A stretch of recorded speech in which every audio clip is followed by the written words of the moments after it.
Welcome to the NHL Wraparound podcast featuring Neil Smith, President General Manager of the 1994 Stanley Cup champion New York Rangers, and longtime ESPN NHL veteran Vic Morren. Together, they share no-nonsense opinions on news and issues around the National Hockey League. Whether you're a casual or diehard fan, each episode of NHL Wraparound will leave you more informed. Now, here's your hosts, Neil and Vic.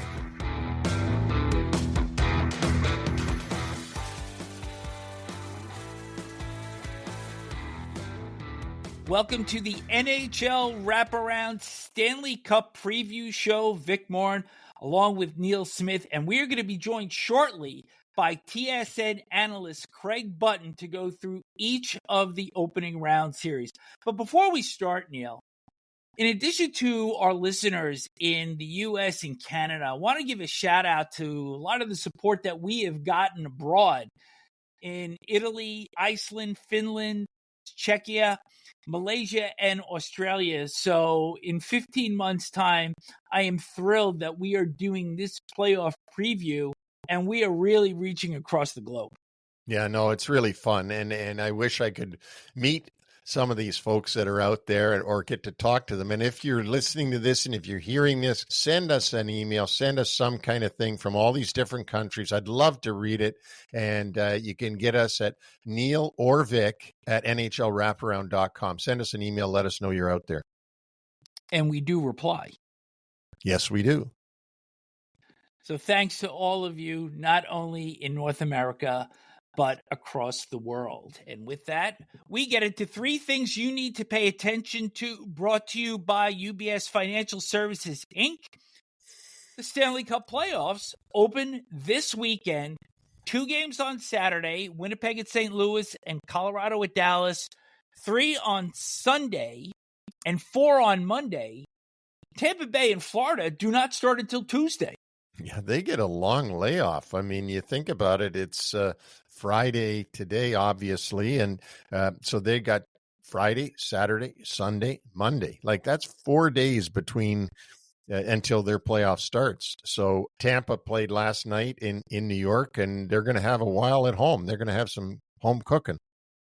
How happy you think Paul Maurice is that Matthew Tkachuk gets several more days to heal up? Oh, yeah, along with everybody else, because, you know, everybody's got some nick and nicked up somewhere, especially a guy like Barkov. You can't imagine that he's got nothing with the way he plays the game. So, yeah, it's going to be a good rest, both for the Tampa wounded and the Florida wounded. They're going to start, but it's going to be a heck of a series between those two. Number 2, Nikita Kucherov wins his 3rd Art Ross trophy in 2nd straight as the NHL scoring leader. He beats out Nathan MacKinnon 121 to 116 points. And Leon Draisaitl gets his first ever Rocket Richard trophy, leading the NHL in goals with 52. Yeah, and you know what? We didn't see Kucherov winning it until the end there when MacKinnon stayed out of the games because to make sure that he was healthy for the playoffs and sort of handed the Art Ross over to Kucherov. But you know, I just love watching Kucherov play. But then again, I love watching MacKinnon play. 2 different style players. One is a big bull in a china shop. That's MacKinnon. And the other one's like a Picasso in Kucherov. He's just so unbelievably skilled. Just want to add to this a couple of legends finishing the regular season last night. Sidney Crosby and Alex Ovechkin played against each other. Season finale in Pittsburgh. Both wind up scoring goals. Yeah, that's really cool. And I mean, the thing with Sidney and with Alex is that, you know, you watch their games, it's night after night. They're in the scoring. And Sidney's in there, you know, for both goals and assists. I mean, Alex, we watch more for the goal scoring. But at this age, 20 years in, and they're still on the score sheet night after night. It's amazing, really. Number 3, we have talked about coaches sitting players out at the end of the regular season. Other coaches have kind of gone against the grain, and they have played their lineups. The Dallas Stars did just that, and after playing every single game in the regular season, Jason Robertson the leading goal scorer for the Dallas Stars, left Nashville's arena with a leg brace after a collision with Michael McCarron, who, by the way, took out Ilya Sorokin about a week ago. Peter DeBoer taking a little bit of heat on this one. Yeah, which is unfair to Peter. I mean, you're making a judgment call. You want to get your team playing, going into the playoffs, playing well, using everybody. And the other thing is, how do we know that Peter DeBoer didn't say to Jason Robertson and others, do you guys want to play tonight, or would you rather that you took the night off and maybe they want to play? They wanted to get their stats or whatever the case may be. So I think it's unfair to the coach. It's just a bad break for both Robertson and obviously and for the Dallas Stars. And DeBoer certainly feels worse about it than anybody, because he'd even come out and said, it's up to us to keep our players healthy. And that just didn't happen here. No, it didn't. But Dallas Stars, boy, they've had some bad breaks this year, haven't they? Heiskanen and now Robertson and missing most of the season, Tyler Seguin. So we'll see if they can overcome this latest one. And how long is he going to be out? Hopefully he will be able to appear at some point during Dallas opening round series against the Colorado Avalanche. And this has been 3 Things You Need to Pay Attention To, brought to you by UBS Financial Services, Inc.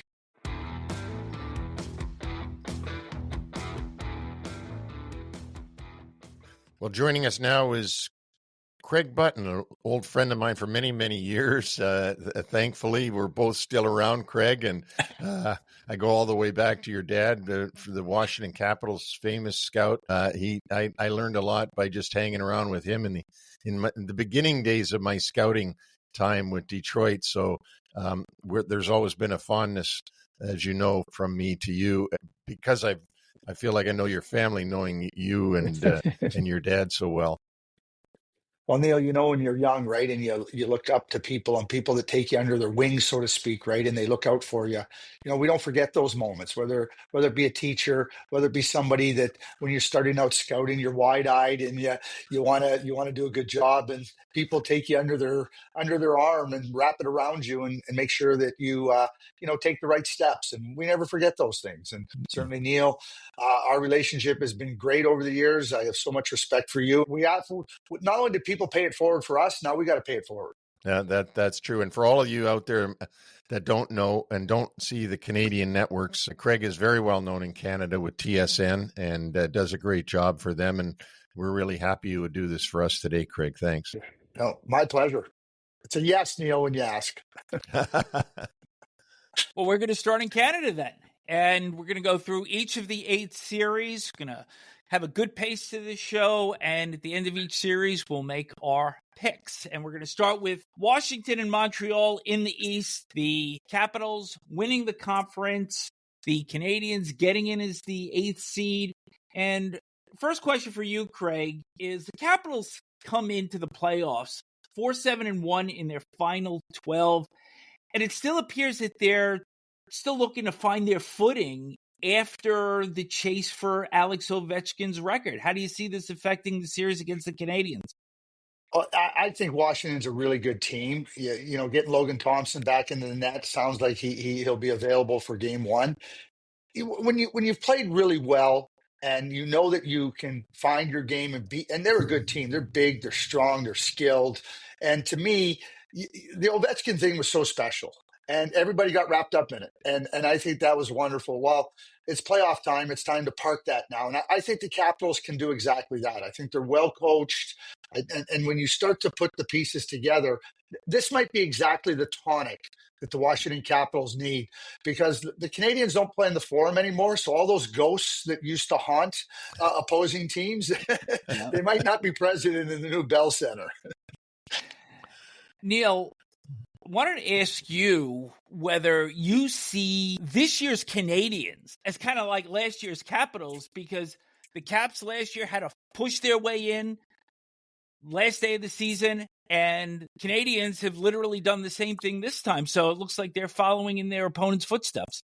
They are. In my mind, they don't have as tough an opponent as Washington had last year, because Washington was so clearly the 8th team in the playoffs, and New York Rangers, it's hard to believe it was only 12 months ago that they were the best team in the East by far, and it was a 4 straight shellacking, and I don't see that happening this year with Montreal and Washington. I do find it amazing, though, that Washington's in the same series that they were in last year, but they're the top dog now instead of the bottom feeder. So that's really interesting.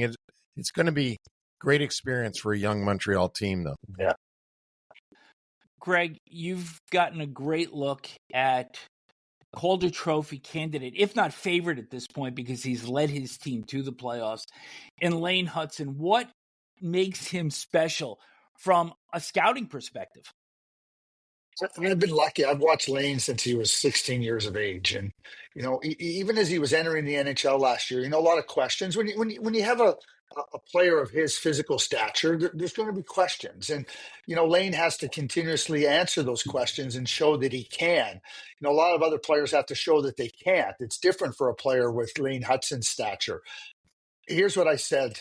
I said that I've yet to see a level of play that Lane Hutson hasn't mastered. Yeah, now he moves into the NHL, and he's mastered that one too.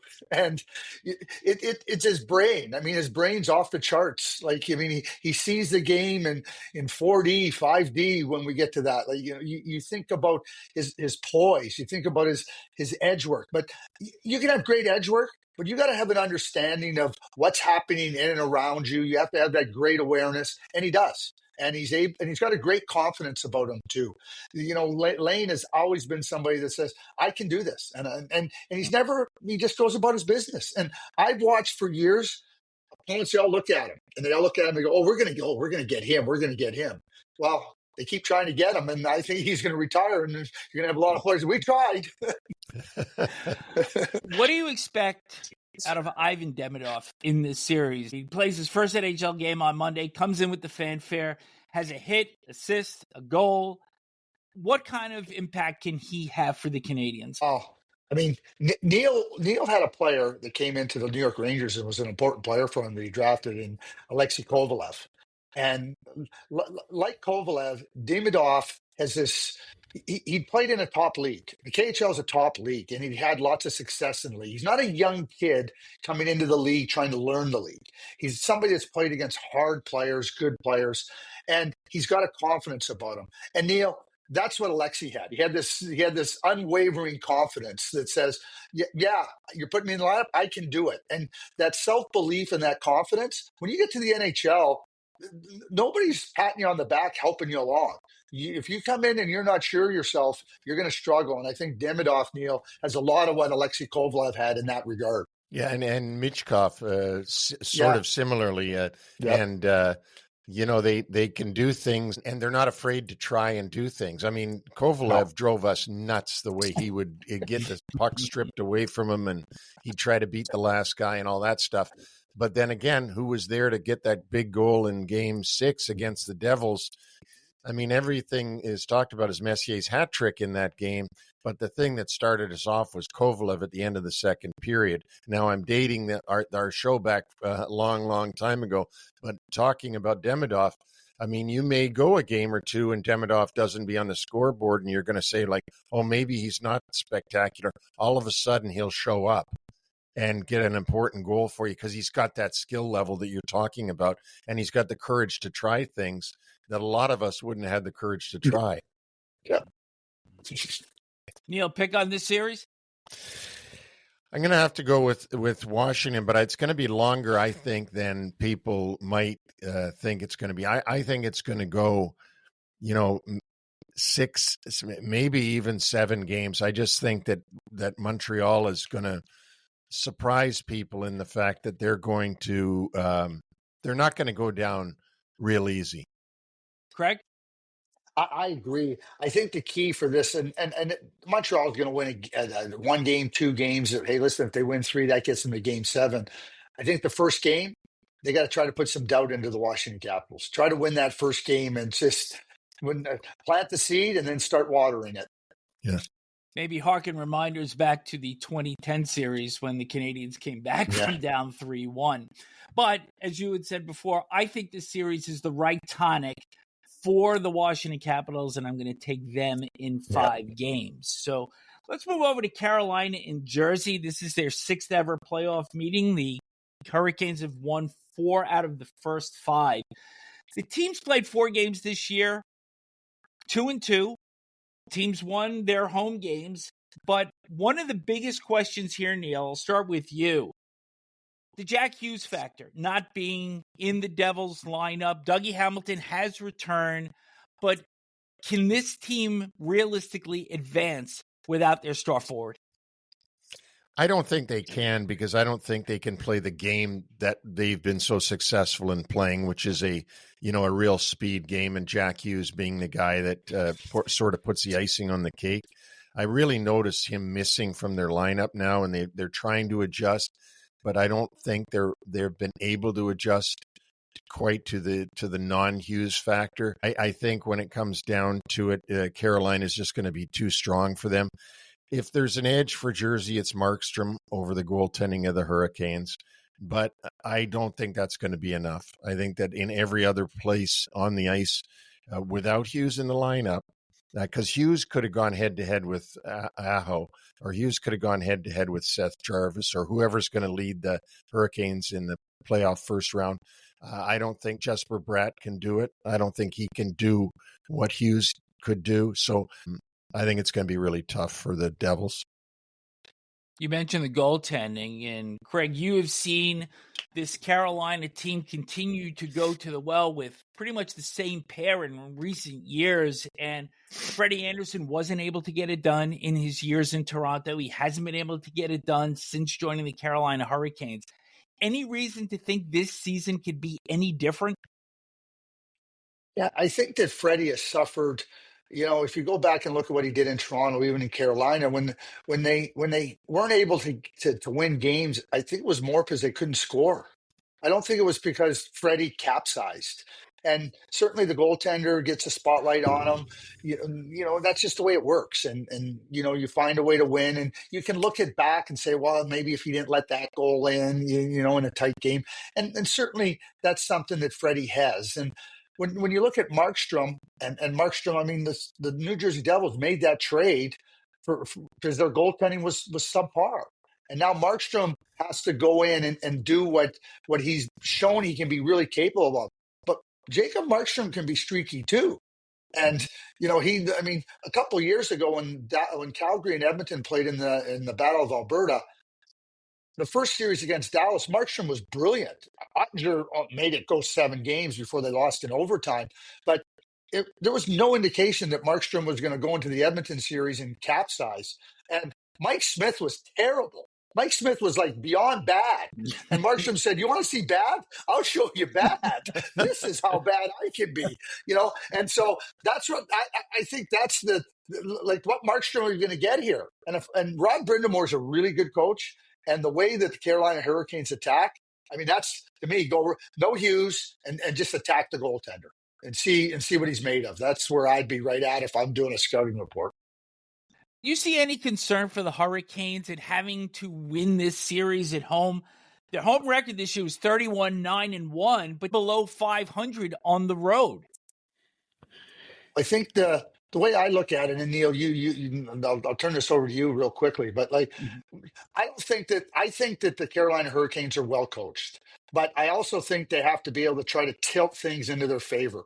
They have some players, some smaller players that where the matchups aren't right, you're going to be able to take advantage. So that's where home ice helps you. So I think home ice, Neil, is something that's important for the Carolina Hurricanes. Yeah, I agree with you totally, Craig. And I was there last year when Carolina eliminated New Jersey. And I think it's going to be the same this year. I think that I think this one's only going to go 5 games, and Carolina is going to move on to the next round. Yeah, Greg, I agree. I think we're all in unison here. So sweep for our panel, and the Carolina Hurricanes advance in 5 games. So sink your teeth in here, Craig. Toronto and Ottawa, which is so anticipated in Canada. The Leafs finally win the Atlantic Division. Ottawa gets in as wild card one. It's their fifth playoff meeting. Toronto has won the previous four. Last time they met was 2004 in the opening round. The Leafs won in 7 games, and it turned out that was their last series win for 20 years before beating Tampa in the opening round 2 years ago. They hired Craig Berube to replace Sheldon Keefe. The core four has delivered the regular season. Support players have done great. But now, here's the test. Yeah, it's been interesting here. After Roy McIlroy won the Masters, there was all this narrative around the Leafs. What can the Leafs learn from Roy McIlroy's win? And I started to think about it. I said, Roy McIlroy had won other majors. Roy McIlroy had won lots of tournaments. Roy McIlroy was one of the best players on the planet. The Toronto Maple Leafs have won exactly nothing.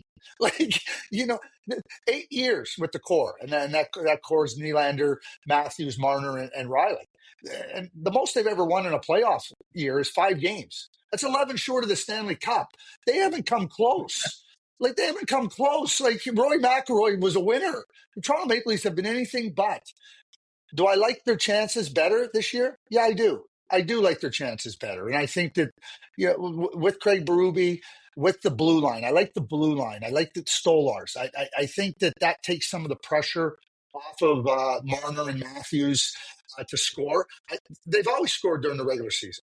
Yeah. And then they struggle in the playoff. But when you have such a good goaltender and you have a blue line that I think is playoff built, additions of Carlo and Tanev and Oliver Ekman-Larsson, I think that becomes something that gives them a much better chance. What about the emergence of Matthew Knies, turning into a 30-goal scorer this year, and, of course, Bobby McMann as well? So in addition to the core four, that offense has been augmented by additional support this year. Absolutely. And I'm really impressed with Knies and how he's turned into a power forward. McMahon, is, as you said, is good. And everything that Craig was saying about a playoff defense is absolutely spot on. I find it funny that we talk about Ekman-Larsson now because he won the Stanley Cup last year with great esteem. And only 2 or 3 years ago, of course, we were wondering if anybody wanted him, or if was he going to be run out of the league. But I think that this is going to be a very interesting series. And Craig, I hearken back to my days again with the Rangers and Islanders series and how hard it is sometimes for the Rangers to play the Islanders in a playoff series when, they're the little guys out there in the suburbs and you're the big shot. And every game that Senators play against Toronto is a huge event, right? But for the Leafs, it's just another game. It's just another game that they got to play. And it was the same with the Ranger Islander thing. I'm sure it's in some respects, it might be a little bit like that with the McDavid and Draisaitl going against Calgary, your old team. But this is going to be a very interesting series. And, sometimes it seems like every team is a team Toronto doesn't want to face, no matter who you mention. But sometimes it is the Battle of Ontario is really the thing that, we got to do this. I was there in 2004 doing TV, and I remember how tough it was for the Leafs and Pat Quinn to beat the Ottawa Senators that year. And I think it's going to be really, really tough for them this year because there's no downside for Ottawa in this series. Absolutely no downside. As long as they don't get swept. I think that would be a downside if they got swept. That ain't going to happen, though. So, no. And for me, Vic, if I know you're going to ask me in a second, I'm taking Toronto in 7. That's how I'm looking at this. Craig, I think Neil put it perfectly. The pressure that is on Toronto here. This is almost the perfect opponent for the Senators because they're playing with house money. And they were 3-0 against the Leafs during the course of the regular season. So they got to feel pretty good going in. So I'm going to harken back just a few months. Brady Tkachuk plays for Team USA on the international stage for the first time. Would it be fair to say that he was the lead dog in dragging them into the fight? Yeah. That's the best USA players. I think we all saw what Brady Tkachuk's capable of doing. It's going to be exactly the same here. And that's like, I think I have Toronto winning. It wouldn't surprise me if they lose. And I think it's going to be a battle right to the end. The lingering injury, though, that Tkachuk has been dealing with. He did play in the season finale, but left after 10 minutes, took a stick up high. Team said it was precautionary. But this is something that may still be a storyline throughout the series. It could be.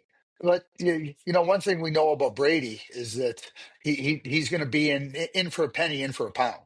And obviously, if he goes out, that's gonna diminish the Ottawa Senators' chances. That's obvious. But at this point in time, you gotta think that what they did to get him healthy and get him rested, despite leaving the game for precautionary reasons. I still think that he's the star. I don't think he's the straw that stirs the drink there, and he'll drive Toronto Maple Leafs fans crazy. He'll drive and he's going right after Matthews and Marner and Tavares, and he's not wasting his time on the off Broadway actors. He's going right after the prime guys. Yeah, and he's going to play unless he physically cannot play, like his leg would be broken or his arm broken. But other than that, if it's a pulled groin or a bad something else, he won't care how much pain he's in. If he can physically play, he's going to play. Craig, what's the fearless prediction? Yeah, I think it's 7 for Toronto. But like I said, it wouldn't be there's fear in that prediction because it wouldn't surprise me if Ottawa won. But I'm picking Toronto. I'm going to take the Leafs in 6 here. I think that there's almost maybe a little bit of relief that they don't have to go through the double gauntlet through Florida. And maybe this is their time. I just believe it. And I'm going to take them in 6. We'll go over to Tampa Bay in Florida. These two teams have represented the Eastern Conference in the Stanley Cup final. Each of the last 5 years, teams were 2-2 during the course of the regular season. Last meeting was last year in the first round. Panthers winning in 5, outscoring Tampa Bay 17-8 in their 4 wins. The two professors behind the bench, Neil, John Cooper, Paul Maurice, a real chess match setting up here. Yeah, obviously 2 of the best coaches in the league and 2 of the guys that have the most coaching wins, most coaching games under their belt. And both very cerebral guys. And these are not dummies that have a grade 3 education. I mean, these are very bright guys and I can only imagine the amount of work that they've done in preparation, the amount of work that the things they give their players. I can only imagine because I know what we did, and I'm sure they're far, far advanced from that now in 2025. So, it's going to be a chess match. You coined it right. I think it's going to be a real chess match. And the one thing I wonder, guys, is has Florida done a little bit of overkill by getting Marchand? Now, I like Marchand, and I think he'll be valuable to them. But is it a little bit too much sandpaper there when they've already got those other 2 guys? They've already got Matthew Tkachuk and Sam Bennett, and now they're adding a 3rd guy. Could this put them in penalty trouble? And if it does put them in penalty trouble, that's where Tampa would love to have them because they've got that awesome power play. When you think about one thing I wanted to add about the coach, nothing that those 2 coaches are going to see is going to surprise them because of their experience and their winning pedigrees, and the players will be totally.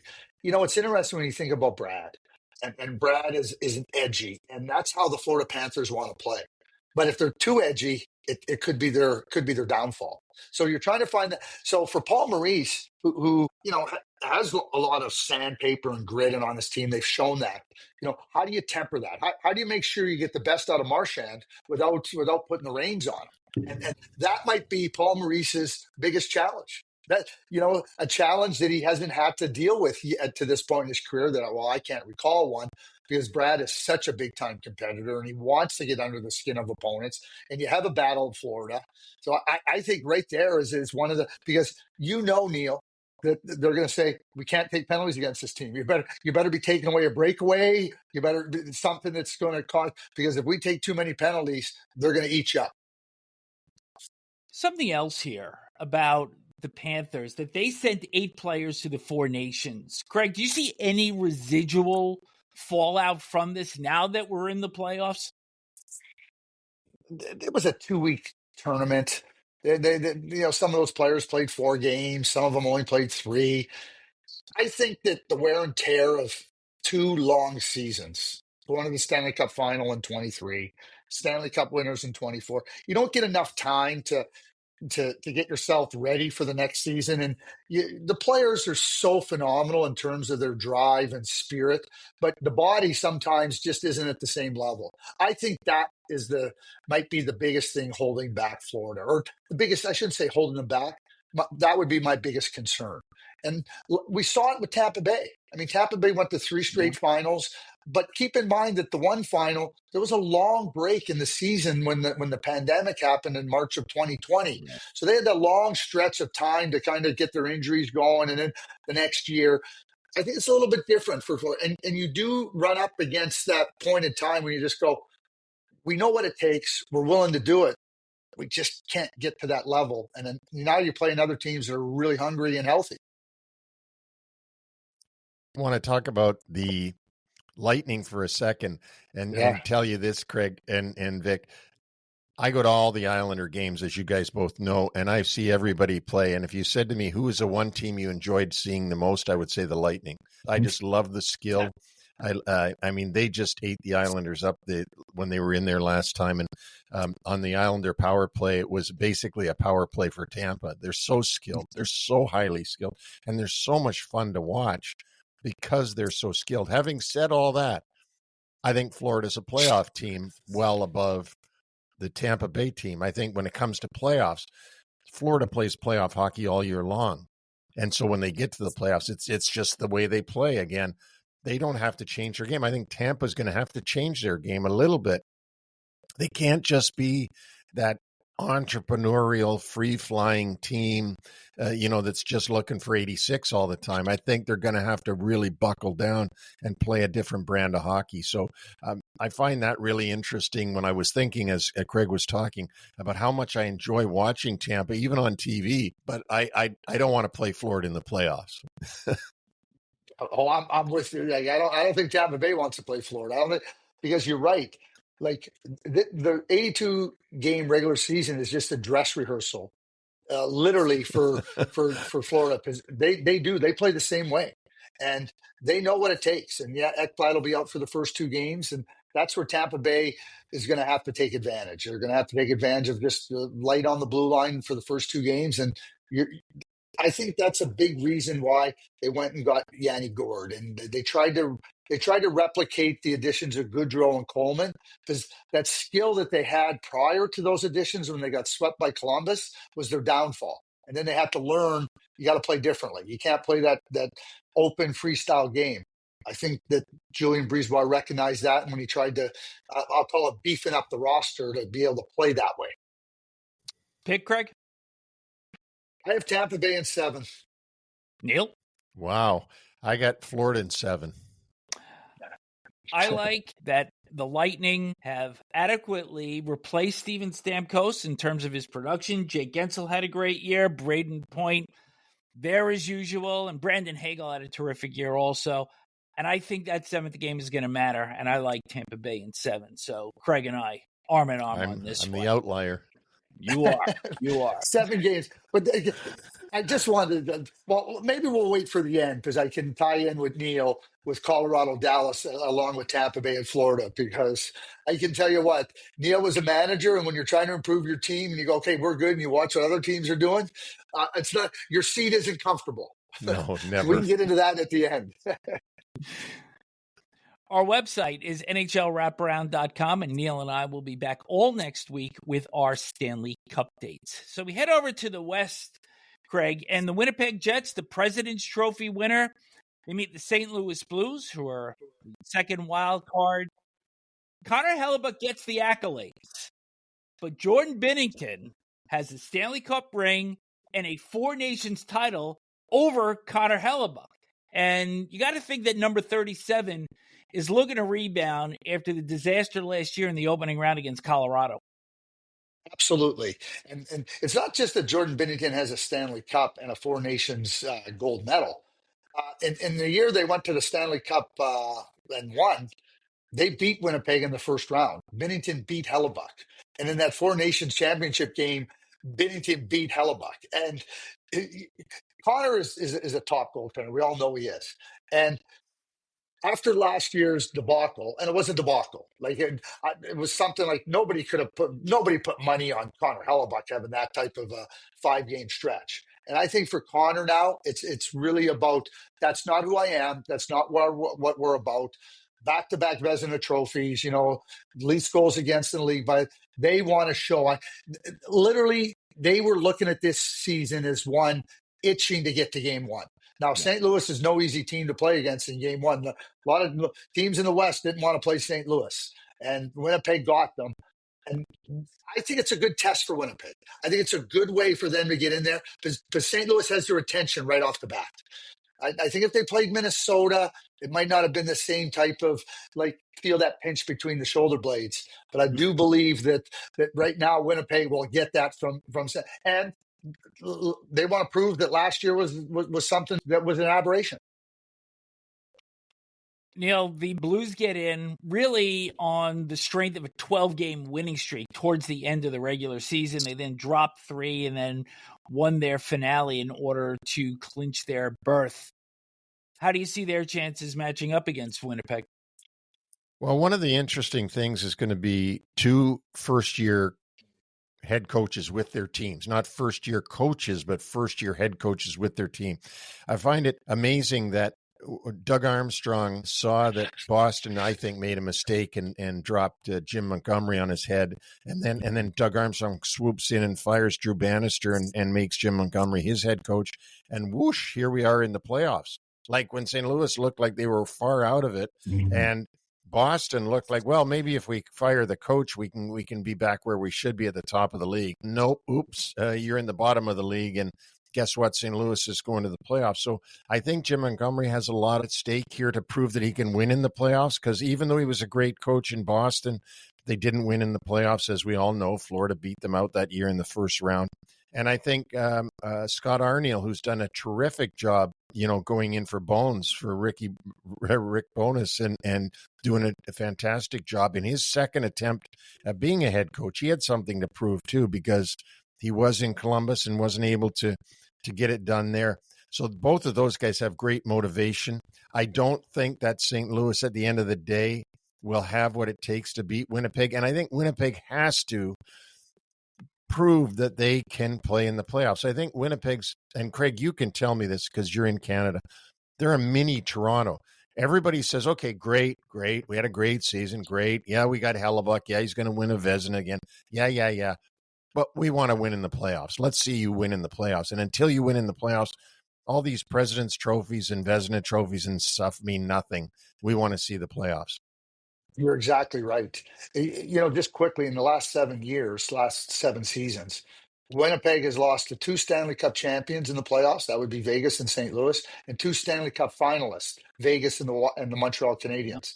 So that comparison to Toronto about falling short, you have good teams. You've been up against teams that eventually went on to win and get in the dance, so to speak. That's exactly where Winnipeg. And that's where they're at. That's where their focus is at this year. Nothing else matters for them. They're not even going to talk about the President's Trophy. They're not going to talk about the Vezina Trophy. They are 100%. They know for their franchise and this group of players that the playoffs are the only thing that matters. Pick for this series, Craig, without Nikolai Ehlers potentially because of that injury that he suffered last Saturday in Chicago, kind of a freak injury, but do they survive? I think they do. Dylan Holloway's not available. That's a big loss for the St. Louis Blues. The Winnipeg Jets have beat good teams. You don't win the President's Trophy without beating good teams, and knowing that they broke the 12-game winning streak at home against St. Louis. I have Winnipeg winning in 6 games. Neil?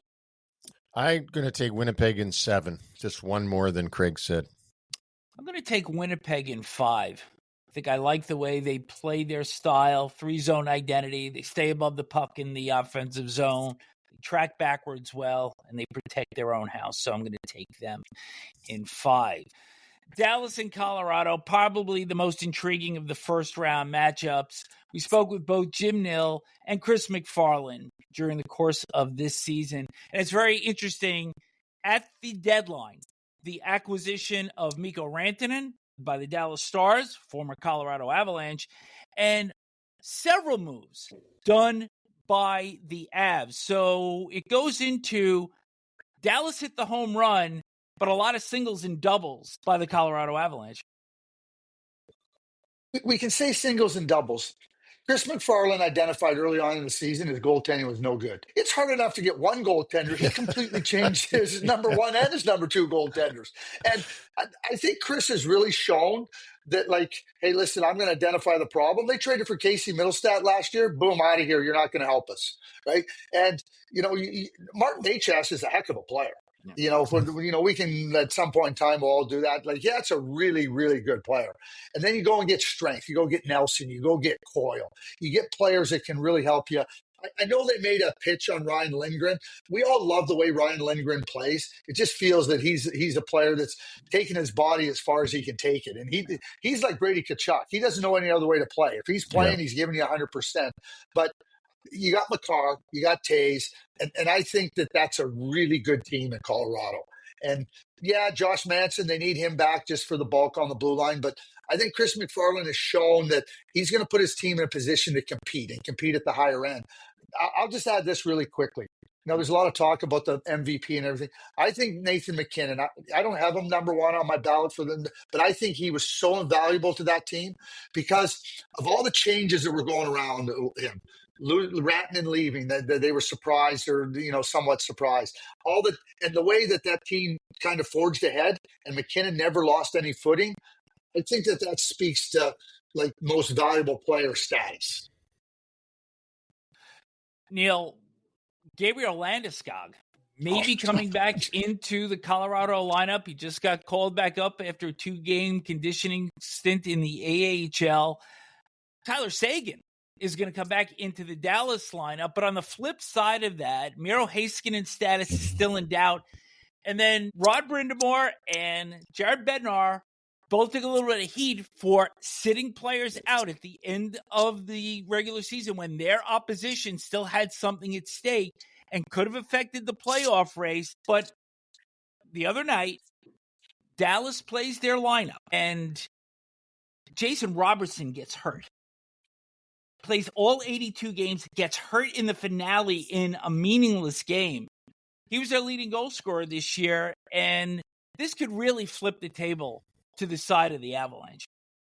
Yeah, it very much could, and it seems like with Dallas, something always happens near the end of the year that comes back to bite them. It's going to be interesting. I'm really looking forward to seeing two guys. I'm just so curious about the Landeskog thing. If he can come back and play in the playoffs, and I mean, and if he can, I'd be cheering for him because the guy kept the C all these years. The organization backed him up and was great with him, and it's a class act. Comes back as a captain. I'll be cheering for him to do well, but you also got to sort of cheer for Rantanen a little bit. I want to see how he'll do against Colorado. He didn't want to leave Colorado. Now he ends up in Dallas of all places, which is their nemesis. And it's going to be interesting to see how he does. Then don't forget, guys, on the other side, and I just thought of this. You got Nikushkin playing for Colorado, who Dallas turfed. Yeah. So, I mean, you've got quite a battle here going on with these guys. You've got to give the edge to Ottinger over the goaltenders, over the Woods, Wedgwood and Blackwood. Yep. But I do think that the depth of Colorado and the health of Colorado is going to be too much for Dallas in this series, and that the goaltending will not outweigh the lack of health that Dallas is going to have. I just think Colorado is going to edge Dallas out in this one. Oh, Neil, you don't. It doesn't bring up any painful memories. It was you won a Stanley Cup, but when Brian Leetch went out the next year in the playoffs, Zuby's great. You had a good team there. You had a good team. But the loss of Brian Leetch, it becomes too much. Right. And I think for the Dallas Stars, the loss of Miro Heiskanen is too much. against it. Like Hastings can play 30 minutes a night. He can do so much in the game. He like, you know, you put him out against McKinnon, he can skate with McKinnon and play at that pace. I just think it's too much to overcome. If Dallas wins, it's because Ottinger stood on his head. That's what I think happens, because that right side defense in Dallas isn't very good, and Heiskanen absence. That's 30 minutes of elite defenseman work that Peter DeBoer doesn't have. And we all know you're looking down at the bench and he's going, oh boy, wouldn't it be like, where's my guy? And he doesn't have him. Yeah. What's your pick? I got Colorado in 6. I agree with that. I think just something always happens with Dallas, and you had said, Neil. And look, late in the season, they had their opportunity to actually pass Winnipeg and went 0-5-2 to finish the season. And that's why they got the Colorado Avalanche. And like I said, I see this going 6 as well. Vic, I just want to give you I said they'll edge them out. I just want to make sure that on the record I say the number of games. I'm going to go against the only guy on this podcast who has a Dallas Stars Stanley Cup ring, and it's not you and me, Vic. So we know who it is. And by the way, the only Stanley Cup that Dallas has ever seen, that gentleman has a Stanley Cup ring from that championship. But I am going to go Colorado in 7, just to put it on the record. Oh, and it's on the record. Okay. Yeah. Vegas and Minnesota. The Golden Knights win the Pacific. Minnesota is wild card 1. It's been 10 years since the Wild have advanced beyond the first round. Neil, this is a team that always seems like it's good enough to get in, but it's not good enough to make noise once they get there. Yeah, and it may not be fair to Billy Guerin, who's done a remarkable job of getting this team to where it's at this year, and especially in the offseason. And when I spoke to him when they came in to play the Islanders, and I had, I spent some time with Billy. By the way, he's just a terrific guy, as we all know. I said to him, it's pretty good that you bankrolled all those points early in the season or you'd be in real trouble. And he looks at me, he goes, oh, we'd be screwed if we hadn't done that early in the season. So I think that, they've done a really nice job there. And especially, Craig, as a manager, he's had to work around those albatross contracts that he got dealt. Talk about a salary cap. He's had his own salary cap for the last few years. He'll finally be out of it next year. I think it's great that the Wild are in there. I don't give them much chance against Vegas, only because they've had so many injuries. Their guys, they've patched together a team that can get to this first round. But I just think Vegas is going to be too strong for them. 100% with you. And I'm 100% with you on Billy. And that's not an easy decision to go to your owner and say, hey, listen, we're going to buy out these 2 guys and it's going to cost us this much. And by the way, it's going to not allow us to spend as much money down the road on our players. So, first of all, you got to have a plan. Number 2, you got to have the courage, and then you got to convince the owner, and the owners want to win. They're looking at it. And I think Billy's done magnificent work in there. Even this, you lose Eriksson Ek, you lose Kaprizov, you lose Brodin for a stretch. That team plays hard. That team plays competitively. I just don't think they have enough. But I will say this. I think that series is over in 5. So I'll give you my prediction right now. I think it's over in 5. And I would say watch out for the Minnesota Wild this summer in free agency, because they've bided their time and now they have oodles and oodles of money to spend. Neil, can Philip Gustafson possibly steal this series? No, I don't think so. I just don't think so. I think for all the things that Craig said, I think he's right on all that. And I will add, though, to what he said about having the oodles of money, Billy's going to find out the pressure changes now, right? It changes. Yeah, you go from, I'm sorry, guys, I just don't have any money. I'm sorry, fans, I just don't have the money to do anything. So woe is me, to you better sign the right effing guys. Yeah. Right. You better not waste this money on the wrong guys, or else we're going to be after you like a witch hunt. I'm taking Vegas in 5. Yeah. I happen to agree. That brings us to our series. Los Angeles Kings and the Edmonton Oilers in the 2-3. But the difference here, Craig, is that the Kings finally, after 4 years, are opening this series at home. Tremendous record this year, 31-6-4 versus 17-19-5 on the road. And I want to start from the Oilers' perspective here, because even though they're the defending Western Conference champions, it just feels like they've been fighting it throughout the season, be it through inconsistent play and injuries. And is this too much for them to overcome in defense of the Western Conference title? It feels like that for them as a team.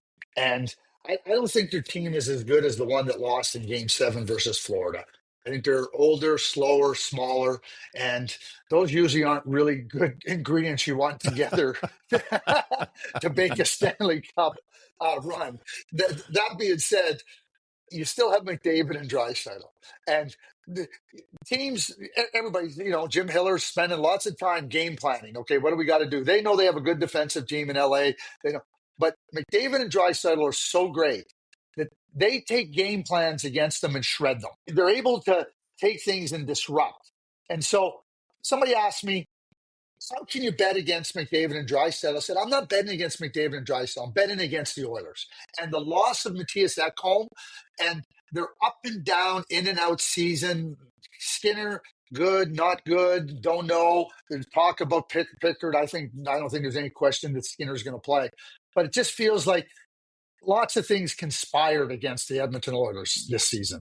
And I think they're up against it. I think they're really up against it. It feels like the Pittsburgh Penguins, Neil, of 1993. They're coming off the 2 Stanley Cups. I know it's different for Edmonton, but they just couldn't get things together. And then up against the Islanders, who had nothing to lose, they couldn't find a way. And David Volek scores the overtime winner to put them out. Neil, you see any carryover from the Darnell Nurse, Quentin Byfield, and then all the lip service that went on after, saying that in a meaningless game, Philip Deneau came out and said, well, the Oilers played their B team and they were out there trying to hurt us. So a little bit of advanced chirping before this series even gets underway. Yeah, but that's always good for the series, and it ends up being a nothing burger when the series starts because nobody wants to take a penalty. We talked about the St. Louis Blues getting into the playoffs. Why did they get into the playoffs? Part of it is those 2 free agent signings that Doug Armstrong did in the offseason in Holloway and Broberg. And part of the reason Edmonton isn't Edmonton of last year is that they couldn't keep Broberg and Holloway, and that was a really well orchestrated attack that Doug Armstrong did on Edmonton. He knew when he did it they couldn't match. They didn't have the cap space to do it, and they were sort of screwed. But and that, along with the coaching change, I think was the 2 brilliant moves that Doug Armstrong did this season, rather to get his team in the playoffs. But we're talking about LA and Edmonton. I don't think Edmonton's the old Edmonton. I think LA's got so much motivation to win this series. They've been so strong at home. We talked about yesterday, I was on an LA Kings podcast, and we were talking about Kuzmenko and how well he has played for the Kings. And the host of the show told me that he asked Kuzmenko, you're coming back now, you're lifting sticks, you're grabbing pucks, you're going in, you're scoring, you're doing things you never did in Calgary, you never did in a short stint in Philly. And he says, yeah, because I don't want to get that look from Kopitar that you get. And you got 2 big guys in that room, and Drew Doughty and Anze Kopitar. And if you're sitting in that room, like, you're looking over at those guys going, I got to do everything I can. I got to do whatever they want me to do because I'm not going to let these guys down. These are iconic guys. I mean, probably both have their number retired by the LA Kings, and maybe both Hall of Famers. But I think the LA Kings are going to win this series for the first time in 5 years. I just feel that way. I don't feel that Edmonton's the Edmonton we saw last year, and I don't know what's wrong there. I mean, specifically in the water, but there's something just not cooking right this year for them. They don't have the brand new coach they had last year in Knobloch. They got the same guy, and he's coaching just as good. But I mean, all that he did last year with that great run they made in the regular season to get their season back going again, and then a great run in the playoffs. And there was a mystique about how did Chris Knobloch do this? And Paul Coffey's such a great guy with the defenseman. I mean, all that's gone now, right? Because that's last year's stuff. There isn't any of that charisma there this year. And I think the Kings are going to take advantage of the Oilers this year and play the great game that we've seen them play. Yeah, like I'll add about Edmonton too. You run into this spot where you've had this great run, and what's new isn't new, to Neil's point, anymore. And you're messaging to the players. You're like, how are we going to get out of this funk? Like, what are we going to do? How are we going to replace that player? They didn't have anybody to come up and play. Last year, they were able to bring up Holloway and Broberg, and they stepped in and were real. And now you think the players are all going, geez, these guys got magic.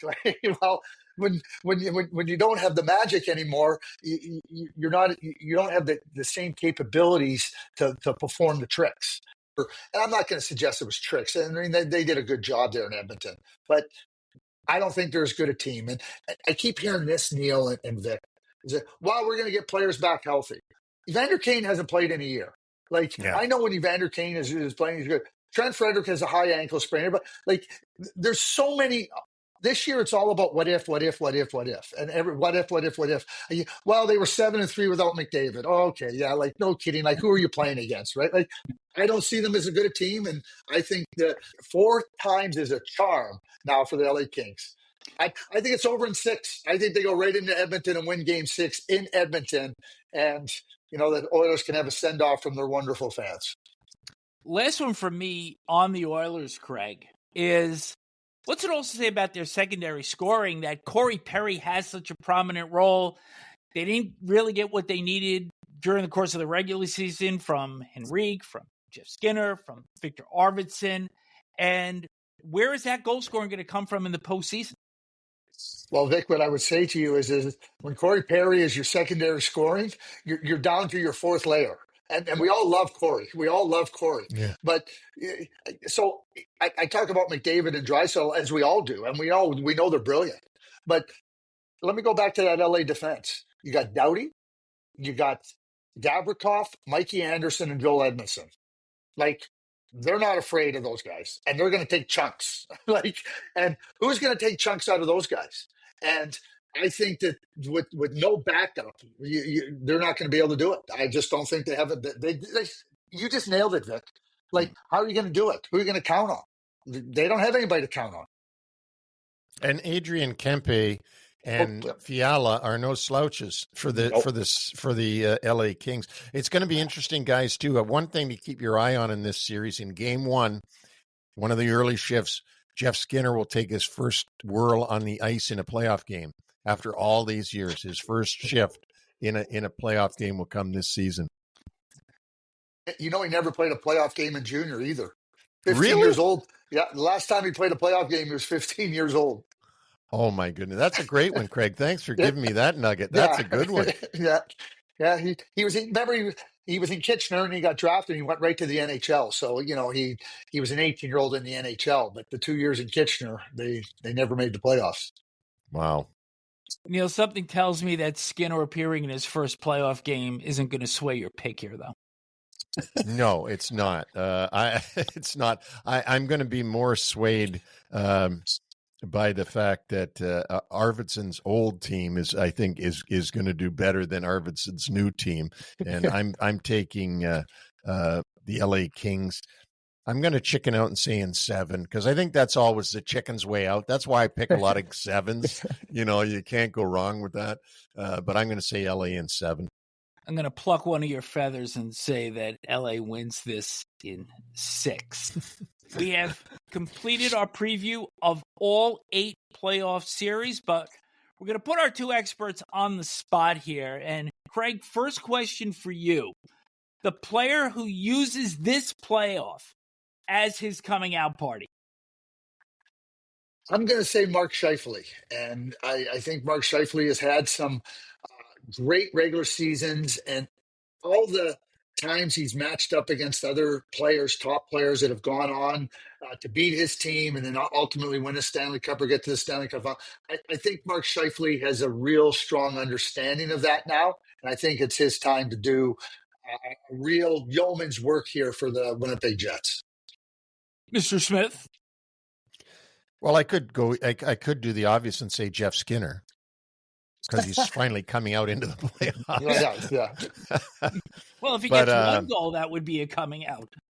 Yeah, but I'm going to say somebody from the Ottawa Senators that I think that they go unnoticed all season long, and I think one of their players, and if you want me to pick one, I'd say Sanderson, the defenseman, who's so talented. I think somebody from Ottawa is going to catch everybody's imagination, and they're going to get, geez, I didn't know he was that good. Yeah, and I think that's going to happen in that series. I'm going to ride somebody that I took in our preseason preview, and that's Wyatt Johnston of the Dallas Stars. Had really strong regular season, over 70 points this year. But I want to go back to last year's playoffs, where I thought shift in and shift out. He was one of the best players in the playoffs last year. So he's my guy. And you're right about that. He was that good in the playoffs last year. He sure was. The player in these playoffs with the most pressure on them. I think I'm going right back to Toronto. I think it's and I have two choices, and you can say one or the other, and that's Auston Matthews or Mitch Marner. They were both brilliant at the Four Nations tournament, and I think we've talked about Toronto. Those two players, to me, are the guys, like nobody else. And I could put Connor Hellebuck in there just because of what he did. But those two players, I think, in Toronto with the first round matchup, they're the two that I have. Yep. You can't disagree with what Craig just said, so I'm going to add to it and pick somebody else, and that is Connor McDavid. Pressure is what you put on yourself. Nobody can put pressure on you. Yeah. You decide how much pressure is on. And Connor McDavid puts an enormous amount of pressure on himself to come through for the Edmonton Oilers. And we saw that last year. And the way that even though he was brilliant and won the Conn Smythe and everything, he was just completely downtrodden that they couldn't come away with the cup. So I think he's going to put a lot of pressure on himself, which means there's a lot of pressure on Connor McDavid. Yeah. I'm going to say Connor Hellebuck, simply because of the playoff that he had last year, and he's going up against a goaltender in the first round that has had his number in recent years and recent events. So Hellebuck is my pick. Neil, team with the most pressure on them entering the postseason. All right, I'm literally putting this one on a tee for you. Yeah, well, I think the team that with the most pressure resides in Canada. And you take your pick. If you're in Manitoba or you're in Ontario, you've got Toronto Maple Leafs or you've got the Winnipeg Jets. But I'll go back to my hometown of Toronto and say it's back on the Leafs again. You know, they've been waiting since 1967. Every year, nothing matters except what you do in the playoffs. It's been that way for a while now. And my goodness, if they don't beat Ottawa, Yonge Street will be having a riot, I think. So I say the pressure, the highest amount of pressure is on Craig Berube and his Toronto Maple Leafs. Neil, I agree with you 100%. I mean, the Winnipeg Jets have won the President's Trophy, best team in the NHL the last two seasons, but that's a different kind of pressure. The Toronto Maple Leafs, this group of players hasn't won anything. They haven't come close to winning anything. And new coach Craig Berube, Brad Treliving's had an upfront look at where his team is at. If they don't win this series versus the Ottawa Senators, there will be massive change in Toronto. Because not because I know there'll be massive change, because anything absent of massive change would be an acceptance of defeat. Yeah, and let me tell you let me add to that what Craig said. I just thought of this. It is so focused on how the Leafs do in the playoffs that nobody is really in the hockey world talking about the fact that one of the best players in the league is going to be a total free agent at the end of the year. And we don't even talk about it. But we do talk about, did you hear that Brock Besser said he's not probably going back to the Canucks? Meanwhile, Mitch Marner's skating around with 100 points. And probably not going back to Leafs, but nobody cares because all they're worried about is what are the Leafs going to do in the playoffs? How about this one, Neil? What will Suter's next contract look like? Those types of things, right?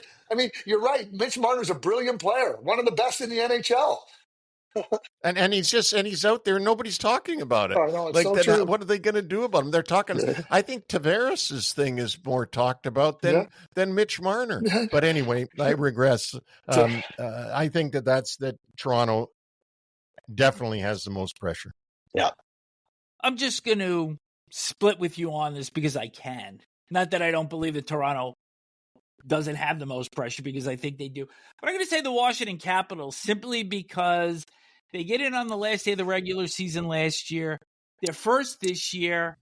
They haven't shown that they've done well when they faced adversity. And I think for an up-and-coming team like Montreal, do I think that they're going to lose the series? No. And I said it in my prediction. But I also think that there's a little pressure now that they are the hunted, as opposed to being a team in past years that have been doing the hunting. That brings us to our pick for the Stanley Cup Final. Craig, is this the year that Canada ends the drought that goes back all the way to 1993? I think that Winnipeg has that chance. I really do. I think that they're a good team. I think they're well coached. I think they have the depth. And the playoffs are about who can go the hardest, the longest. And I think they're built to do that. And, we talk about Scheifele and Connor, and maybe Ehlers, misses some stretch there, but they have Adam Lowry's a hard player. And Luke Schen's a hard player, and Jake Moore, Josh Morrissey, and Dylan Sandberg. You need weight and heft and hardness to go deep in the playoffs. And I think the Jets have built their team along those lines. They got to go out and do it. You need the scorers to score. You need the grinders to grind. You need the defenders to defend. But I like the Winnipeg Jets' chances. I really do. And they, like, in recent times, they beat up Dallas after Dallas had Rodman. They beat up Colorado. They beat up St. Louis. They beat the good team. They beat up Vegas. And I know the regular season isn't the playoffs, but I think that they've shown that they're playoff ready. Who do they beat? I think they beat the Tampa Bay Lightning, Neil's favorite team to watch. It is. Neil, Let's put it this way. If it's not Tampa Bay, it's Florida. I think Florida will have a representative in the Stanley Cup Final for the 6th consecutive season. That's why that series is so fascinating to me, because, to me, it's one or the other. Neil? I don't think the drought ends for Canada, but if it does, it would be, you're not going to believe me when I say this. You're going to think I'm crazy. I would say it's going to be Toronto if the drought ends. I do think Toronto, of all the Toronto teams I've seen, I think this one has a chance.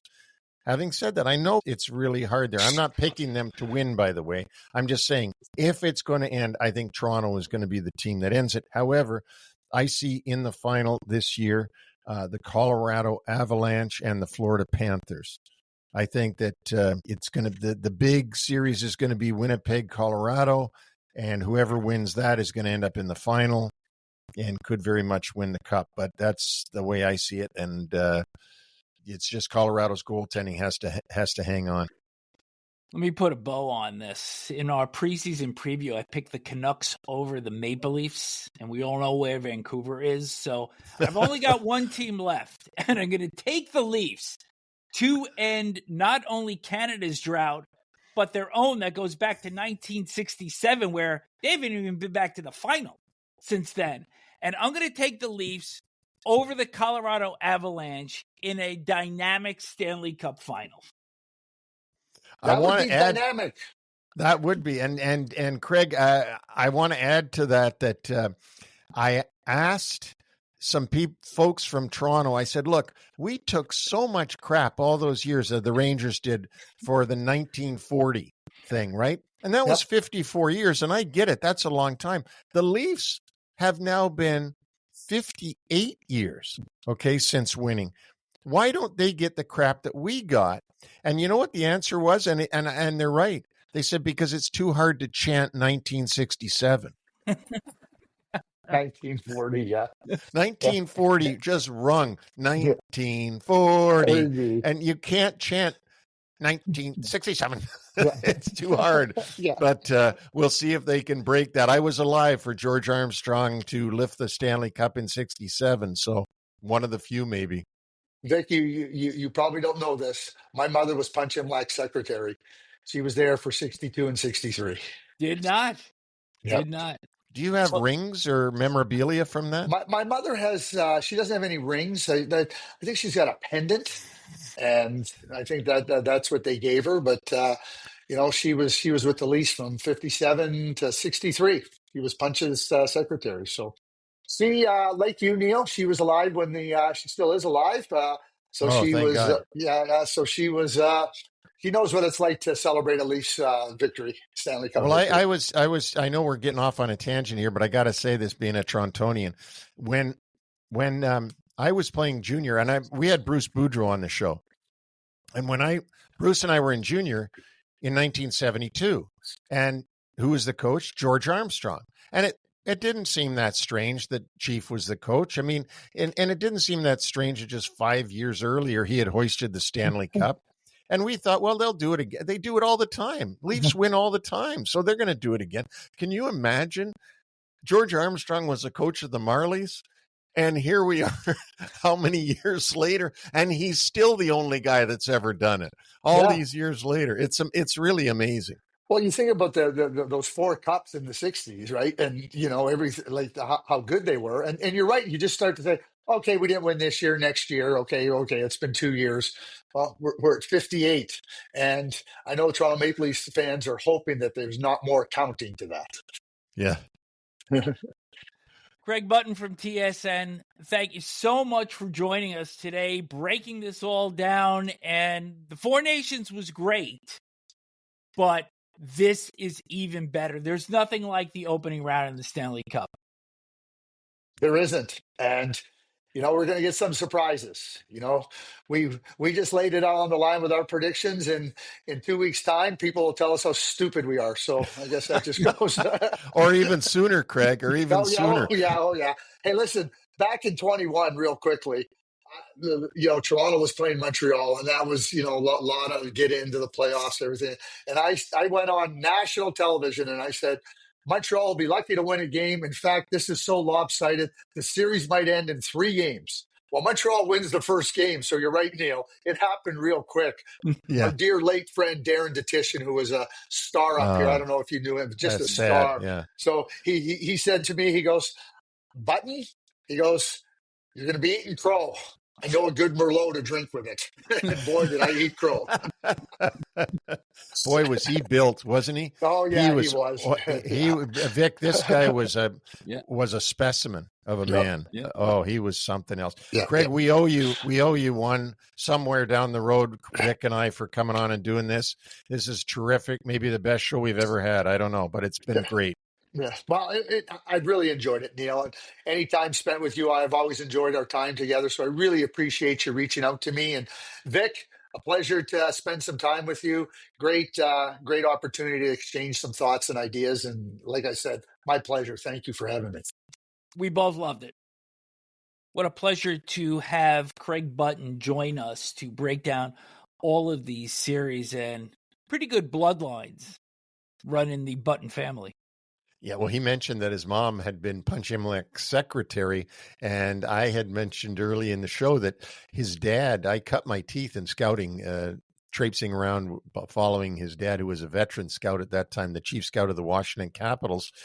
David Poyle, of course, was the general manager at that time, and it was very interesting. And then I got to know Craig after, unfortunately, Jack Button died early, and Craig came along and had a good career, was working with Bob Gainey in Dallas, and ended up getting a Stanley Cup ring and the name on the Stanley Cup for the Dallas Stars victory, and then went on to get the job in Calgary as general manager for 3 years with the Calgary Flames, and now still lives in Calgary. So he does a great job on TSN. He's very knowledgeable and very good on TV. A little bit of human side there, too. Yeah. Always got to throw that in.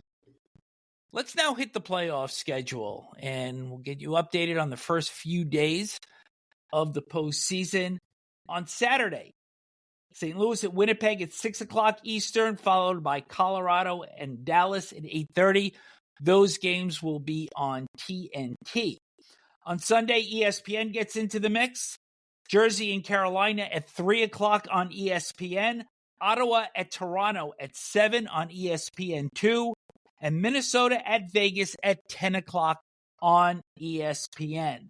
Monday's schedule. Montreal at Washington, 7 o'clock on ESPN. St. Louis at Winnipeg, play Game 2 at 7:30 on ESPN2. Colorado and Dallas, the second game of that series, 9:30 on ESPN. And Edmonton at Los Angeles at 10 o'clock on ESPN2.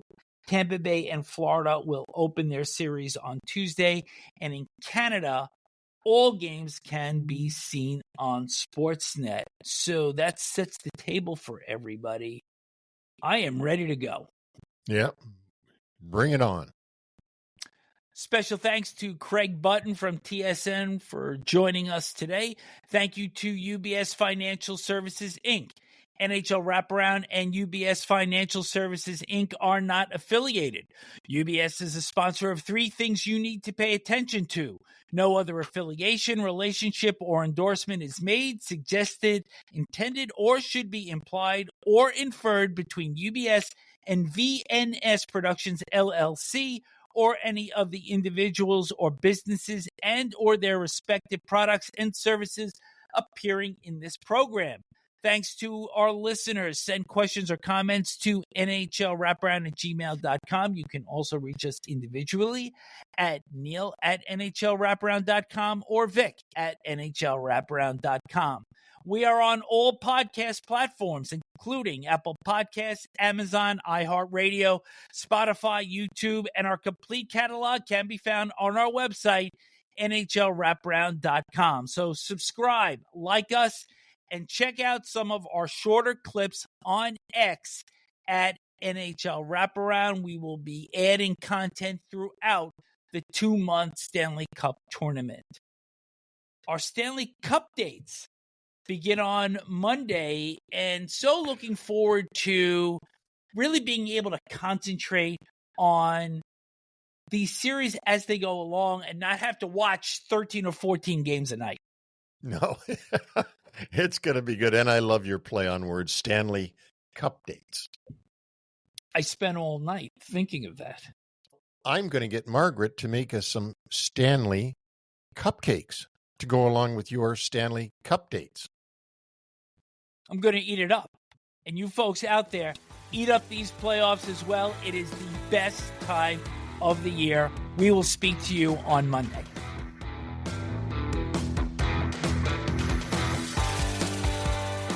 Thanks for joining us on the NHL Wraparound Podcast. Don't forget to subscribe to stay up to date on all the NHL action.